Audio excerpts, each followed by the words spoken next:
José, encantado de volverte a recibir en Muchas tu gracias más bien programa. a vos por invitarme. A mí me encanta venir a tu programa y conversar. Gracias. Pues, la conversación siempre es muy gratificante.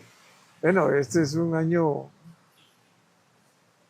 que tenemos varios retos, ¿verdad? Bastantes retos. ¿Verdad? No, Ujú, primero, no sabemos cómo va a pasar una geopolítica. ¿Ah? ujú, Hay muchas cosas nuevas, ¿verdad? ujú, Todo el problema migratorio en Estados Unidos, ¿verdad? ujú, Que, que va a afectar a las economías eh, latinoamericanas, porque son básicamente latinoamericanos los que ujú, Eh, por otro lado, China, que tiene proyectado un crecimiento de un 4 o un 5%, pero ujú. no sabemos si le van a poner aranceles y si esos aranceles va a significar que su economía no crezca eh, o que reduzca precios para involucrarse, para poder Ujú, ingresar a Estados Unidos. No es tan sencillo. ¿Va? ujú, Eh, Después tenemos toda la guerra de Ucrania, todavía la guerra de Medio Oriente, ujú, eh,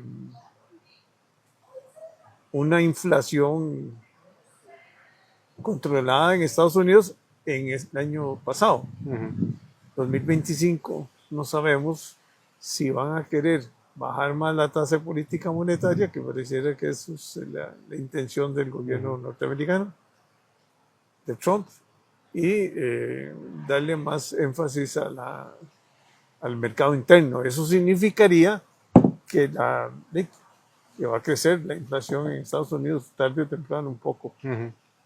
No veo otra posibilidad de estimular la demanda interna Ujú, y que no haya un desfase. ujú. Un país que tiene una deuda pública muy grande, ¿verdad? Exactamente. Pero muy barata, Porque tiene la ventaja de que se financia fácilmente.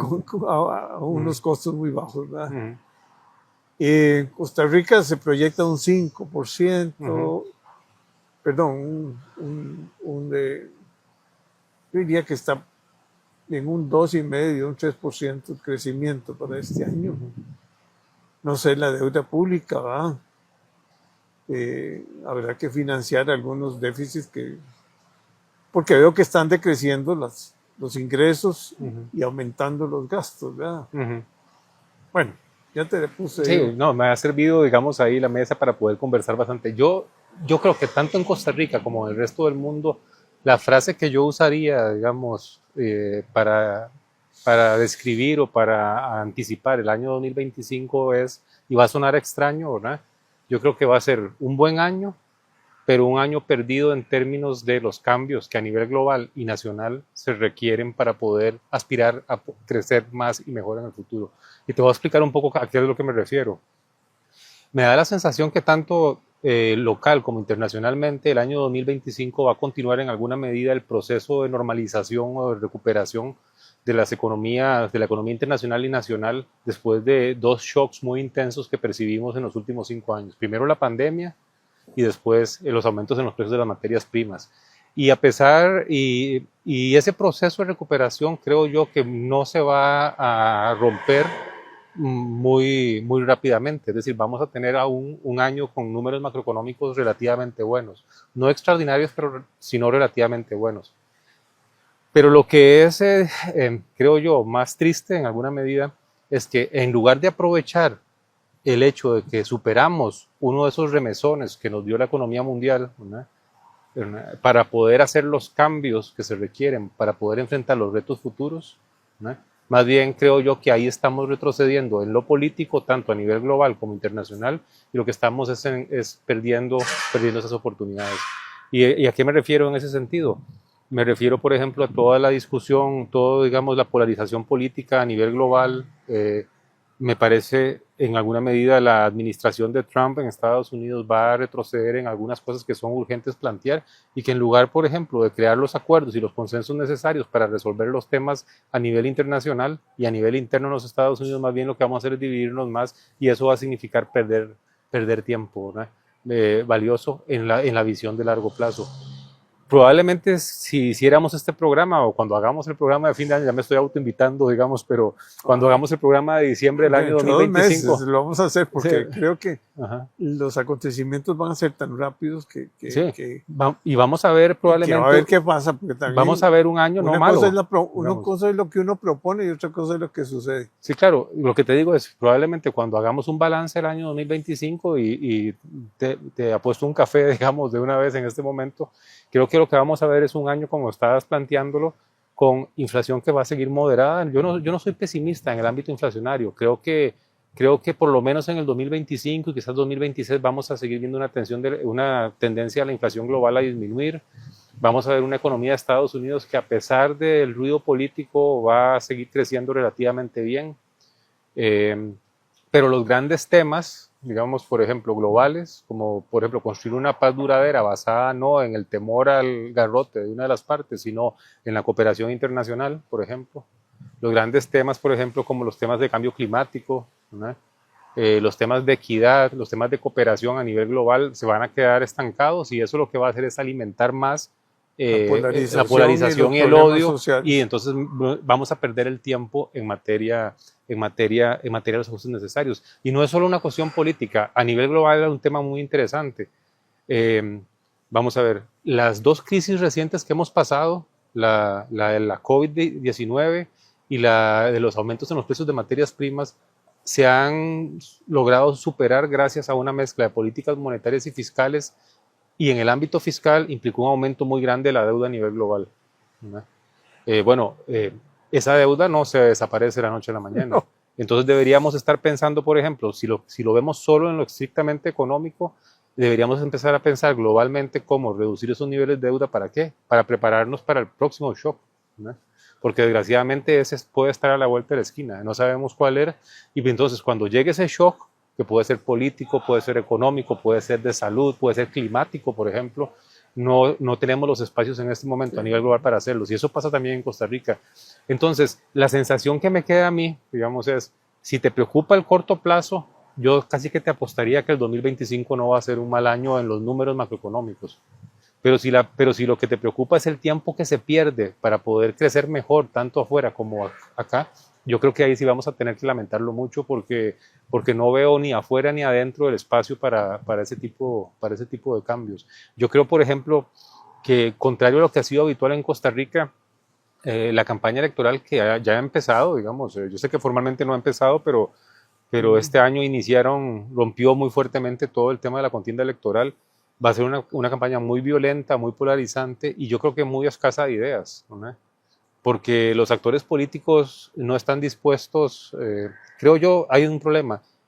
Creen a perder votos. a perder votos por decir, digamos, las realidades y por tocar los temas que son importantes, y eso lo que va a anticipar es básicamente una discusión muy agria, muy violenta, muy personalista, muy basada básicamente en la idea de dividir lo más que pueda para poder obtener la tribu suficientemente grande para ganar una elección, pero no pensando en lo que viene hacia adelante. Y claro, el que gane las elecciones, probablemente en abril del año entrante, lo más probable es que vaya a haber una segunda ronda electoral, va a tener entonces que enfrentar problemas, ¿no?, para los cuales nunca construyó los acuerdos y la cercanía con los contendientes políticos para poder construirlos.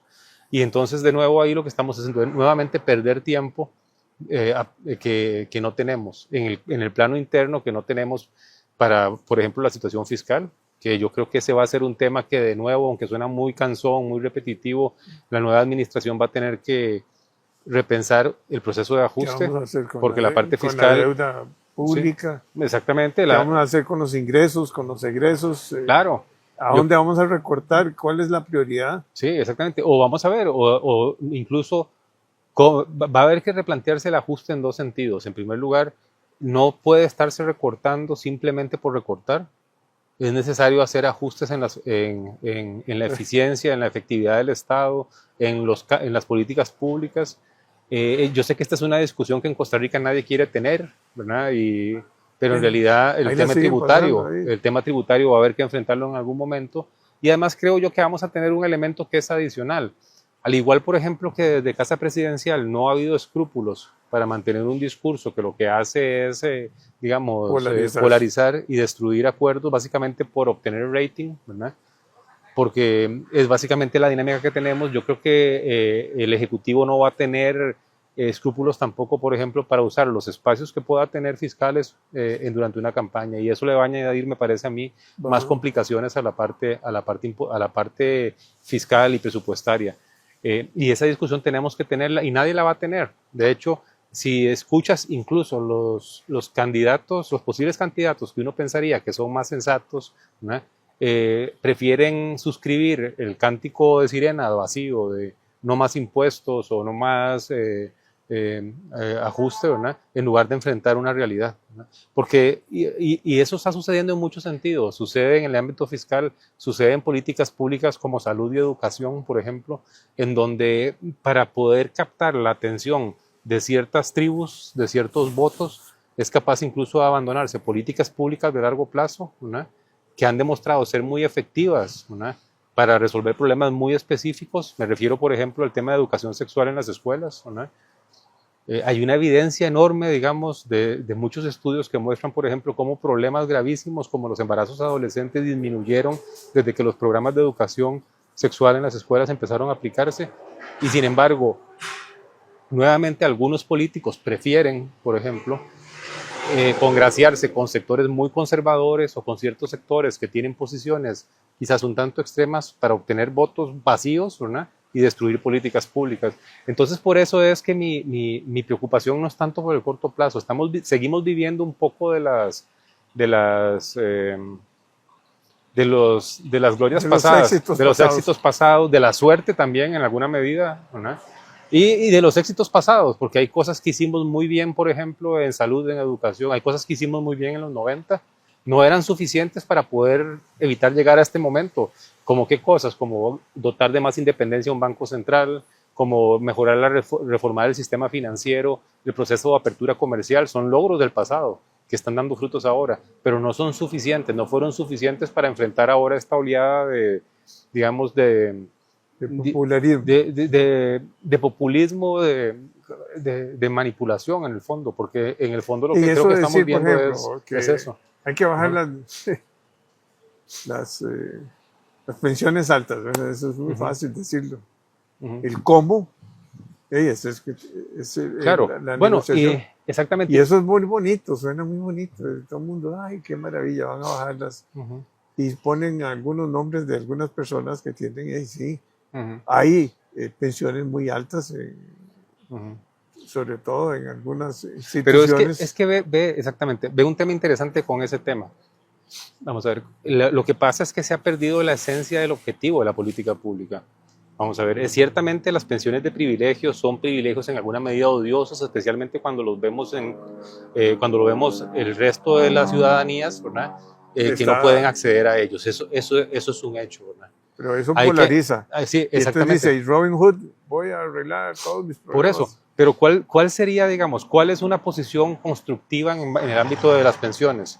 Discutir, por ejemplo, el cómo financiar sosteniblemente el sistema de invalidez, vejez y muerte. ¿Por qué? Porque las pensiones de privilegio son cosas que vienen del pasado que no se siguen replicando porque ya en los 90, por ejemplo, se hicieron, no, y porque en los 90 se hicieron las reformas que las eliminaron. Reformas, sí. Y se han hecho reformas a lo largo. Bastante fuertes. Exactamente. ¿Verdad? ¿Cuál sería otra forma, digamos, en positivo y constructiva de plantear el tema de las pensiones? Bueno, aún así, tenemos una gran cantidad de personas que no llegan a cotizar lo suficiente para tener una pensión digna en la vejez, en una población que cada vez va a ser más vieja, ¿verdad?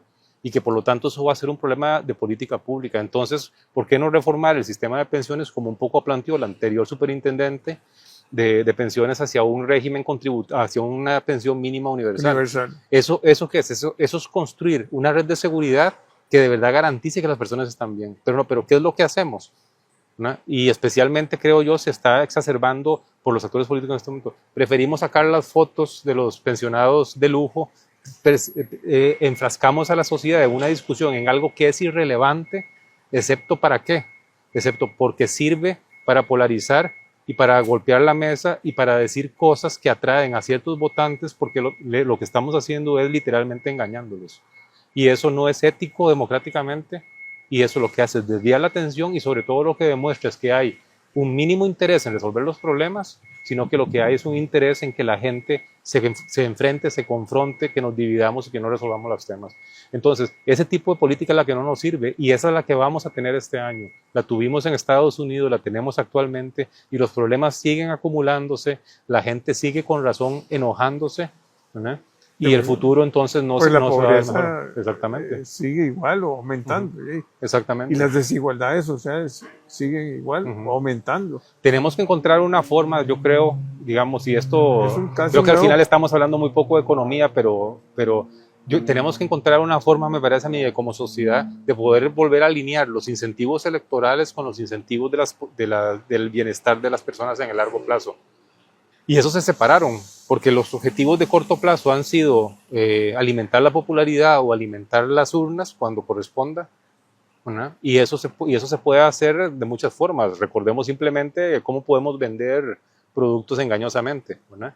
Eso mismo sucede en la política. En lugar de construir, por ejemplo, mayorías en función de mejorar la situación. Caso típico, las medicinas. Bueno, vamos a bajar el costo de las medicinas, vamos a poner márgenes máximos. Que no funcionan, por Que no cierto. funcionan. Exactamente. Claro. Hay que negociar con las grandes distribuidoras y buscar que se nos dé un tratamiento especial. Hay que ver cuál es el problema estructural. Si hay un pequeño grupo de empresas que manejan aquí la distribución del más grande. Sí, en fin. o podríamos darnos cuenta eventualmente, por ejemplo, que los problemas no son esos. Por eso es que, digamos, gobernar y crear política pública no se puede hacer ni desde el hígado. No, si no se puede hacer improvisadamente, eso sería lo mínimo. No se puede hacer ni desde el hígado, ¿no? Me parece a mí, ni tampoco se puede hacer pensando solamente en la popularidad. Gobernar requiere pensar, en primero, con apego a la realidad, con los pies en la y tierra. Las alianzas que voy a requerir y para pensar, poder... digamos, en resolver problemas, no en ver cómo aprovecho lo que la gente cree, ¿no? Aunque sea incorrecto, que está mal, para poder llevar aguas a mis molinos electorales. Y yo me temo que esa va a ser la campaña. Soy muy pesimista en ese sentido. Entonces, sí, va a ser de troles y de discursos confrontativos. Bueno, triste lo que pasó en Estados Unidos, sí, fue eso, ¿verdad? Gran parte, ¿verdad? Sí, exactamente. Y ese proceso, vamos a ver, tanto va al cántaro, al río, al agua que termina rompiéndose, porque el tiempo va pasando y los problemas se van acumulando, ¿verdad? Y el problema, digamos, y son problemas de muchos tipos, vamos a ver, son problemas como el crecimiento con equidad, por ejemplo, que eso no lo estamos resolviendo. Yo creo que desde los empresarios hasta los grupos de interés vinculados, por ejemplo, con los movimientos sociales, saben, por ejemplo, que la situación actual de este ritmo de crecimiento no es sostenible. No es sostenible porque es muy bajo, porque no estamos creando suficientes empleos, porque las condiciones de vida no están mejorando, que es algo que afecta a todos. Vamos a ver, lo más saludable para el sector empresarial, por ejemplo, es tener una demanda interna que sea vibrante y eso requiere familias que tengan ingresos, que tengan oportunidades, que aspiren a otros tipos de consumos o de bienes y eso no lo estamos haciendo. ¿Por qué? Porque nos concentramos de nuevo en los pleitos. Los temas de equidad de género, de cambio climático se están quedando atrás. Y lo peor aún es que el sistema político no está dando señales de reajustarse en la dirección de resolver los problemas, sino que más bien alimentamos más la hoguera de la polarización, ¿verdad? Que de nuevo, eso funciona muy bien para vender un producto, pero no funciona bien para resolver los problemas. Y después viene la posverdad. No, es que yo no dije esto, yo interpreté esto, yo el otro, no. O sea, primero hay que un problema de ética, es ética. Bueno, ese es el problema, justamente. El problema es porque la ética es la que te dice, vos tenés que actuar así, no puedes estar engañando a la gente.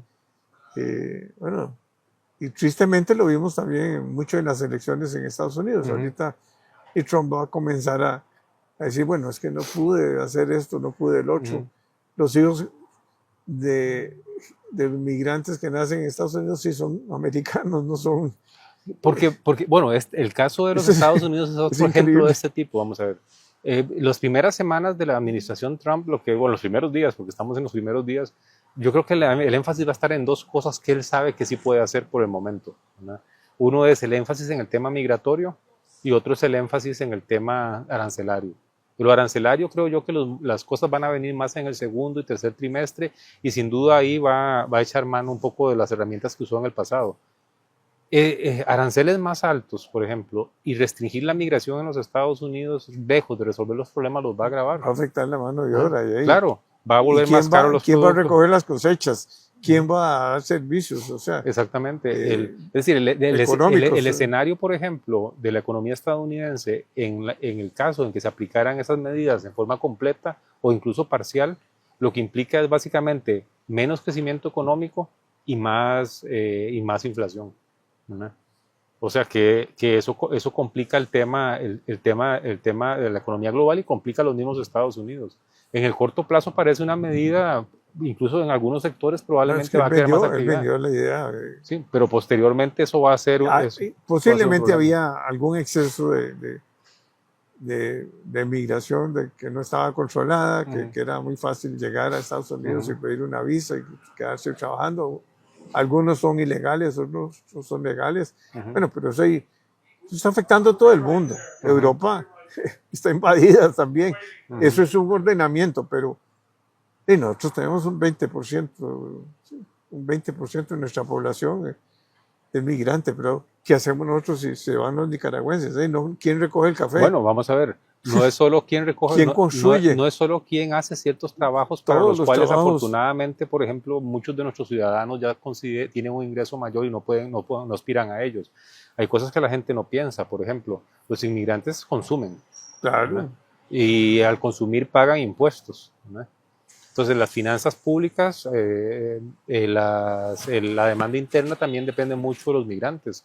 En Estados Unidos, por ejemplo, la Oficina del Presupuesto del Congreso de los Estados Unidos el año pasado había publicado un informe. El impacto exactamente, y quitar, por ejemplo, y la migración era un elemento que ayudaba a que las finanzas públicas estadounidenses no se vieran tan mal como están, ¿no? Que es otro tema a nivel global.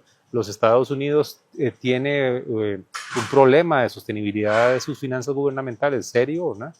que se oculta un poco por lo que habías planteado al principio, porque tiene la ventaja de que se le financia muy fácilmente. Los problemas fiscales generalmente estallan cuando te dejan de financiar, ¿no?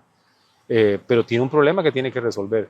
Y lejos, por ejemplo, de resolverlo, los anuncios que se hacen de política, más bien lo que plantean probablemente es exacerbarlos. Bueno, ¿no? y además con las el bajas año pasado de impuestos. tuvieron que pagar un poquito más de intereses porque sí, claro. tenían una tasa política monetaria alta y la gente ya no confía tanto en que Estados Unidos va a salir sin inflación es a que largo plazo. Lo que sucede es que el escenario pareciera ser en el largo plazo para los Estados Unidos menos crecimiento económico, más inflación.